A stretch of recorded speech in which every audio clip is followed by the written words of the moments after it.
এই যে গরমের সময় এখন প্রচুর গরম না, আপনাদের ম্যাক্সিমাম তো সবার বয়লার, তাই না? ম্যাক্সিমাম সবার বয়লার আছে এখানে। তো এই গরমের প্রেক্ষাপটে গরম রিলেটেড অর্থাৎ এই হিট স্ট্রেসের রিলেটেড একটা প্রোডাক্ট নিয়ে কথা হলো, খুবই গুরুত্বপূর্ণ, আপনারা শুনবেন, যেটা আপনাদের জন্য অনেক উপকৃত হবে। এখানে কি দেখা যাচ্ছে যে আপাত অদৃশ্য বিচ্যুতি, ছোট্ট একটা দেখা যাচ্ছে না, এই যে বিচ্যুতি, ছোট একটা ফাটল আনতে পারে কি প্রকট ক্ষতি। আপাত অদৃশ্য বিচ্যুতি আনতে পারে প্রকট ক্ষতি, যে কোনো জিনিস ছোট থেকে একটা বড় ধরনের ক্ষতি আনতে পারে যদি আমরা সতর্ক না হই। তো এখানে দেখেন পোলট্রির দেহের প্রায় 70% পানি থাকে। কত পার্সেন্ট পানি থাকে? 70% পানি থাকে। দেহে পানির ভারসাম্য রক্ষা করতে ইলেকট্রোলাইট ও অ্যান্টিডাইউরেটিক হরমোন এডিএইচের গুরুত্ব অপরিসীম।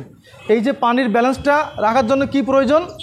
ইলেকট্রোলাইট এবং এডিএইচ, যেটা অ্যান্টিডাইউরেটিক হরমোন। তো দেখেন এখানে দেহে ইলেকট্রোলাইটের ঘাটতি ও তার প্রভাব, কী কারণে ইলেকট্রোলাইটের ঘাটতি হয় এবং তার প্রভাবে কি হয়। প্রথমে বলা হচ্ছে ডায়রিয়া, তাপধকল এবং পরিবহনজনিত ধকল। কি হয়? ইলেকট্রোলাইটের কারণে, ঘাটতির কারণে কী হয়? ডায়রিয়া হতে পারে। তারপর হচ্ছে তাপধকল এবং কি হয়? পরিবহনজনিত সমস্যা। তো তাপধকলের সেটা হচ্ছে রক্তে ইলেকট্রোলাইটের ঘনত্ব কমে যায়। কী হয়? ইলেকট্রোলাইটের যে ঘনত্ব সেটা কি রক্তে পরিমাণটা কি কমে যাচ্ছে। তারপরে কি হচ্ছে? দেহে অ্যান্টিডাইউরেটিক হরমোনের নিঃসরণ হ্রাস পাচ্ছে। এই যে এডিএইচ হরমোন যেটা নিঃসরণ করে, এটা আস্তে আস্তে কি কমে যাচ্ছে। তারপর হচ্ছে কি হচ্ছে? দেখেন মূত্র নির্গমন বৃদ্ধি পায়। কি হচ্ছে? মূত্র নির্গমন বৃদ্ধি পাচ্ছে, দেহে পানি শূন্যতা সৃষ্টি হয়, বিধায় কী হয়? পরিপাক সমস্যা তৈরি হয়, পুষ্টি সরবরাহ হ্রাস পায়, হিট স্ট্রোক হয়, ফলে দৈহিক বৃদ্ধি ও উৎপাদন হ্রাস পায় এবং মৃত্যুহার বৃদ্ধি পায়। তাহলে এইগুলো যদি হয় তাহলে আমাদের ফার্মে কি কোনো প্রফিট হবে? তাহলে এর থেকে কি আমাদের পরিত্রাণের দরকার আছে না? আছে কি না?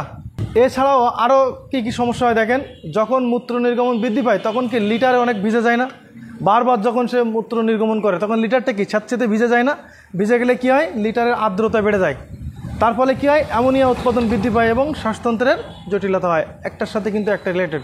যে বারবার যে মূত্র নির্গমন করতেছে তার ফলে কী হচ্ছে? পানি শূন্যতা হয়ে গেছে, কিন্তু ডিহাইড্রেট হয়ে গেছে, তার ফলে কিন্তু ওজন কমে যাচ্ছে, মর্টালিটি হচ্ছে। এছাড়া আরও কী হচ্ছে দেখেন, যখন মূত্র নির্গমন বৃদ্ধি পাচ্ছে লিটারের আর্দ্রতা বেড়ে যাচ্ছে, আর লিটারের আর্দ্রতা বেড়ে গেলে কি হচ্ছে? অ্যামোনিয়া উৎপাদনটাও কি বেড়েছে। অ্যামোনিয়া সম্বন্ধে কারো ধারণা আছে? গ্যাস, যেটা অ্যামোনিয়া গ্যাস। এরপরে কি শ্বাসতন্ত্রের জটিলতা হয়। এছাড়াও পাশাপাশি দেখেন পটাশিয়াম ও সোডিয়াম অত্যাধিক পরিমাণ বের হয়ে যায়, ইলেকট্রোলাইটের ভারসাম্যহীনতা হয় এবং হার্ট ফেইলার হয়, যেটাকে হার্ট অ্যাটাক বলে। তো ইলেকট্রোলাইটের ঘাটতি পূরণে অপসোনিন অ্যাগ্রোভেটের সংযোজন বাংলাদেশে প্রথম, first time in Bangladesh, liquid electrolyte, যেটা অ্যানিস অয়েল ও ইনোসিটল সমৃদ্ধ হাইড্রোসল। নাম শুনছেন আপনারা? হাইড্রোসল নাম শোনেন নাই কেউ? কথা বলতে হবে একটু, তা বলতে হবে তো। অনেকেই হয়তো এখানে 10-12 জন আছে, হয়তো 5 জন ব্যবহার করছে, 5 জন ব্যবহার নাও করতে পারে, কিন্তু আমাকে একটু রেসপন্স করবেন। হাইড্রোসল কি নাম শুনছেন? ব্যবহার করছেন?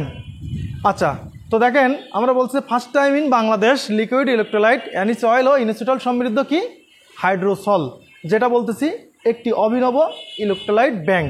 ইলেকট্রোলাইট ব্যাংক প্রোডাক্ট হচ্ছে ইউরোপের প্রোডাক্ট। কোথার প্রোডাক্ট? আমরা ইউরোপ থেকে নিয়ে এসেছি। তো দেখেন এর ভিতরে উপাদান আছে কি কি? Anise oil, glycine, dextrose, inositol, sodium bisulphate এবং সাইট্রিক অ্যাসিড। এছাড়া আছে sodium chloride, potassium chloride, magnesium chloride. আপনার নর্মাল যে স্যালাইনটা খাওয়ান পাউডার ফর্মে, তার ভিতরে কি থাকে জানেন? Sodium chloride, potassium chloride, magnesium chloride. তাহলে ওটা তো আমার হাইড্রোসলের ভিতরে আছে, পাশাপাশি আমি আরও 6টা এক্সট্রা উপাদান দিয়ে নিয়ে আসছি। এবং এই 6টা উপাদানের কাজ কি সেটা দেখেন। অ্যানিস অয়েল, যেটা হচ্ছে রুচি বৃদ্ধি করে, রিফ্রেশিং স্বাদ ও গন্ধ জগায়, অ্যাপিথিলিয়ামের পুনর্গঠনে সহায়তা করে। তাহলে কি রিফ্রেশিং স্বাদ, পানি গ্রহণের হারটা বাড়াই দেয়। তাহলে গরমে যখন পানি মুরগি না খায় তখন তো ডিহাইড্রেশন হয়ে হার্ট ফেইলার হয়ে মারা যায়, তাই না? তাহলে এটা কি, এটা যদি দেন পানিটা কি পানিটা খাবে, পানি গ্রহণের হারটা বৃদ্ধি পাবে। পাশাপাশি দেখেন গ্লাইসিন, এটা একটি অ্যামাইনো অ্যাসিড যা প্রাণীকে টিস্যু ইনজুরির হাত থেকে রক্ষা করে। অ্যামাইনো অ্যাসিডটা কি একটা, এই যে আপনার গ্লাইসিনটা কি একটা অ্যামাইনো অ্যাসিড যেটা প্রাণীর কোষের টিস্যু ইনজুরির হাত থেকে রক্ষা করে। আছে ডেক্সটোজ, যেটা দ্রুত শক্তি সরবরাহ করে, ঠিক আছে।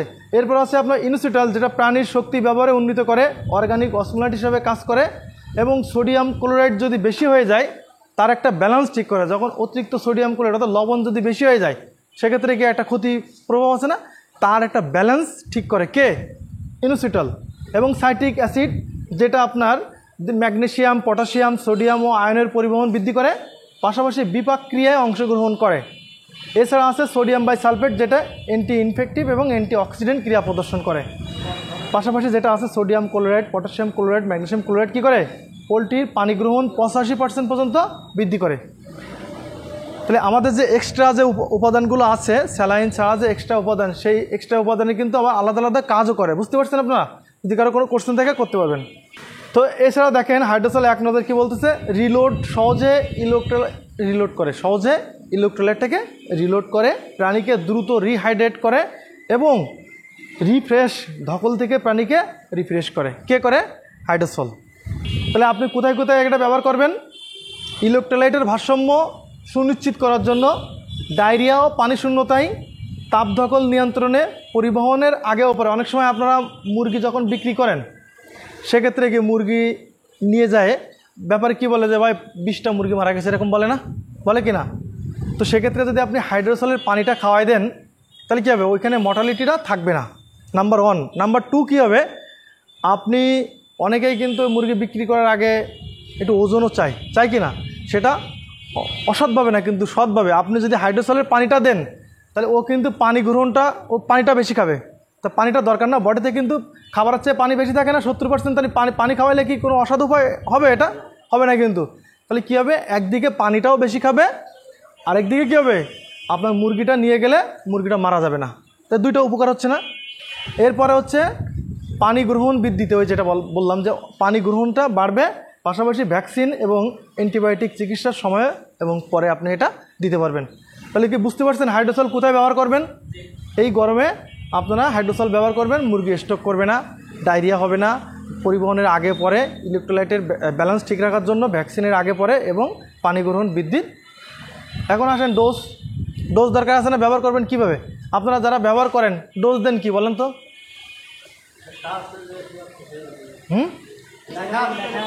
আচ্ছা, লেখা হচ্ছে 1 ml আপনারা দেবেন হচ্ছে 1 ml 4 লিটার পানিতে, 1 ml 4 লিটার পানিতে দেবেন। দেখা যাচ্ছে যে 10টা থেকে গরম শুরু হয়েছে, বিকাল 4টা-5টা পর্যন্ত কিন্তু গরম থাকতেছে, তাহলে আপনি বিকাল 4টা পর্যন্ত চালাইলেন, ঠিক আছে। আর যদি আপনি পরিবহনের জন্য দেন, সেক্ষেত্রে 8 ml 10 লিটার পানিতে দেওয়া লাগবে, ঠিক আছে। আর নর্মালে কি 1 ml 4 লিটার পানিতে দেবেন। সেখানে সর্বোচ্চ অনেকে কিন্তু বিশ্বাস করে না যে 1 ml 4 লিটার পানিতে, এটা তো আমরা 1 দেবো, 1 দেওয়ার দরকার নেই। যদি আপনাদের খুব সন্দেহ হয় 1 ml 3 লিটারে দেবেন, কারণ প্রোডাক্টটা বাইরের প্রোডাক্ট কাজ করেও সেরকম। তাহলে কি হাইড্রোসল কি ব্যবহার করা যাবে?